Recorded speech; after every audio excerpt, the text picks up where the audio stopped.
KPU Kabupaten Pandeglang menggelar pemungutan suara ulang di TPS 13 Kampung Keboncau, Kecamatan Pandeglang.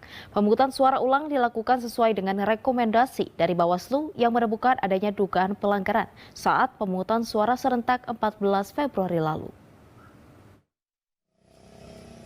Hiruk-pikuk suasana saat pemungutan suara ulang di TPS 13 yang berlokasi di kantor Kelurahan Pandeglang, Kecamatan Pandeglang, Kabupaten Pandeglang, Banten, Sabtu 24 Februari 2024. Mekanisme pemungutan suara sama seperti sebelumnya, yaitu TPS dibuka pukul 7 pagi dan ditutup pukul 13 siang waktu Indonesia Barat. Hanya saja selama proses pemungutan suara ulang mendapat pengawalan ketat dari KPU, Bawaslu, dan Kepolisian. Pemungutan suara ulang digelar berdasarkan hasil penelitian dan pengawasan Bawaslu Kabupaten Pandeglang yang menemukan adanya pelanggaran pemilu yang dilakukan oleh salah satu oknum KPPS yang bertugas di TPS 13.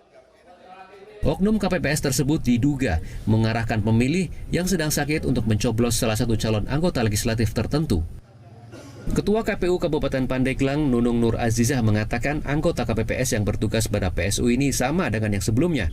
Ia hanya mengganti satu oknum KPPS yang diduga melakukan pelanggaran.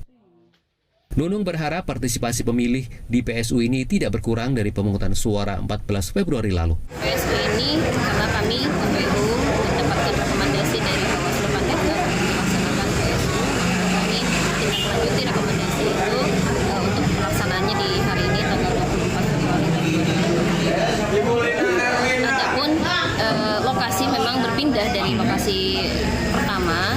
Pada waktu itu memang dilaksanakan di gedung sekolah di SMK PGRI, tapi ternyata di hari Sabtu mereka masih melaksanakan KPM sehingga lokasi berpindah ke kantor kelurahan Pandeglang. Yang bersangkutan sudah kami berhentikan dan tidak ditugaskan untuk pelaksanaan PSU ini dan digantikan oleh satu orang dari TPS terdekat.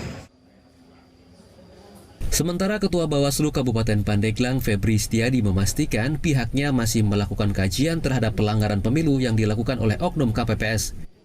Hal ini untuk menentukan adanya unsur pidana atau tidak.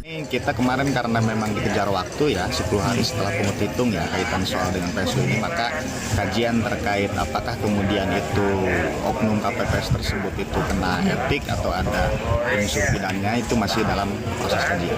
Untuk itu kita belum bisa memastikan ya, calegnya dari mana, partainya dari mana, kita belum bisa memastikan. Sebelumnya diberitakan oknum anggota KPPS di TPS 13 diduga mengarahkan pemilih yang sedang sakit dan mencoblos sendiri salah satu caleg yang didukungnya dalam pemilu 2024.